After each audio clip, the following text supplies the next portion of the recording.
Subject, relevant లేని subject, connectivity ఉన్న subject, connectivity లేని సబ్జెక్టు మాట్లాడుకుంటా ప్రజల్ని తప్పుతో పట్టించే ప్రయత్నం చేస్తుర్రు. దాంతోపాటు ఏ సబ్జెక్టు దొరకకపోతే ఓట్ చోరీ అదొక నినాదం తీసుకురు. ఒక్కసారి ఆలోచించాలి జూబ్లీహిల్స్ ప్రజలు. 23 దాకా అధికారంలో ఎవరున్నారు? ఓటు నమోదు కార్యక్రమాలు 23 దాకా జరిగినప్పుడు అధికారంలో ఎవరుర్రు? జూబ్లీహిల్స్ ఎన్నికలల్లా 20,000 ఓట్లు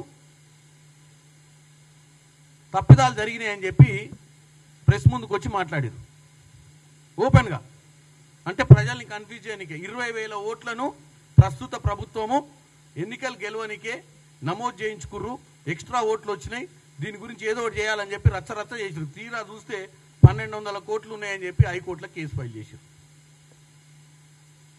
అంటే చెప్పేది కేవలం ఓ పర్సెప్షన్ బిల్డప్ చేయనికనే వీళ్ళు మాట్లాడుతున్నారు తప్ప వీళ్ళకు వాస్తవంగా ఈ జూబ్లీహిల్స్ ఎన్నికలు గెలవాలన్న ఆలోచనే తప్ప ప్రజల మీద కానీ ప్రజలకు ఉన్నటువంటి పరిస్థితుల మీద కానీ ప్రజలకు మంచి జరగాలన్న ఆలోచన లేనే లేదు.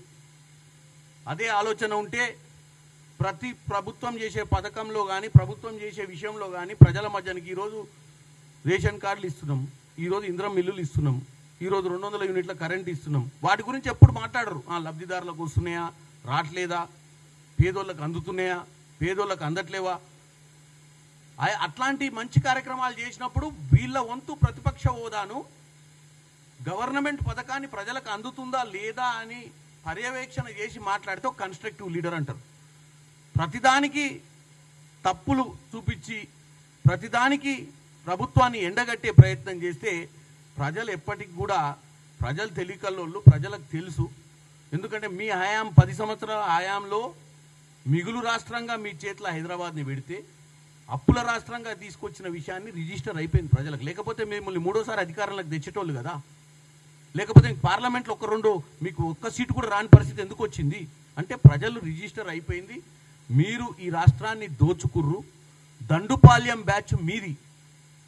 ఎందుకంటే నియామకాల విషయంలో తెలంగాణలో నియామకాల విషయం మీదనే మనం 1,600 మంది బలిదానాలు చేసుకున్నాం. మరి ఎవరికి వచ్చినాయా ఉద్యోగాలు అంటే మీ ఇంట్లో ఉన్న వాళ్ళందరూ ఎమ్మెల్సీ, ఎమ్మెల్యే, మంత్రి, Rajya Sabha, Lok Sabha, chief minister, irrigation minister, finance minister, municipal minister, ఇన్ని మీ కుటుంబ సభ్యులు చేసి ఈ రాష్ట్రాన్ని అప్పుల కూపంలోకి తోసింది ఎవరే అంటే దండుపాల్యం బ్యాచ్ మీది.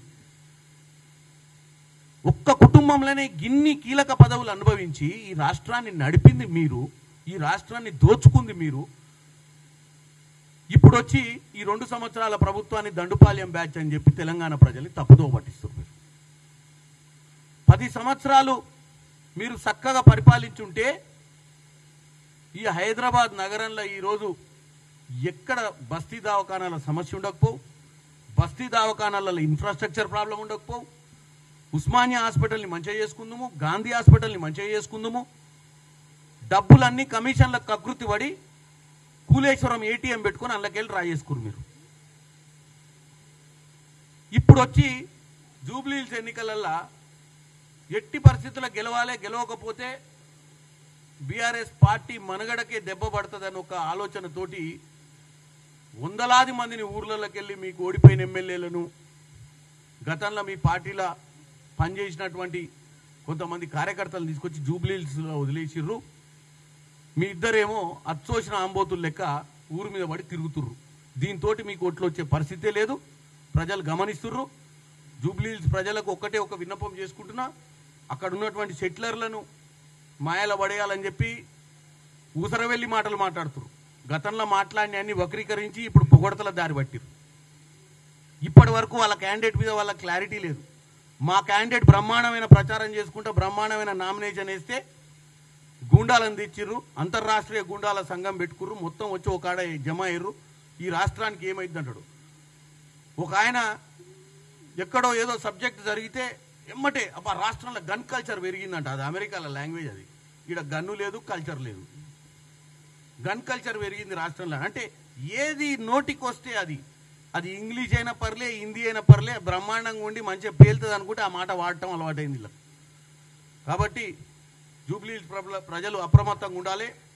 వీళ్ళు చెప్పే అబద్ధాలన్నీ గమనించాలి. మీరు రానున్న 10-15 రోజులల్లో వీళ్ళు చేస్తున్నటువంటి కార్యకలాపాలు, వీళ్ళు మాట్లాడే మాటలు, వీళ్ళు వక్రీకరించి మాట్లాడే మాటలు, వీళ్ళు చరిత్రలో గతంలో ఏం చేసిరు, ఇప్పుడు ఏం చేస్తున్నారో కూడా జూబ్లీహిల్స్ ఓటర్ మహాశయులు గమనించాలని కోరుకుంటున్నాను.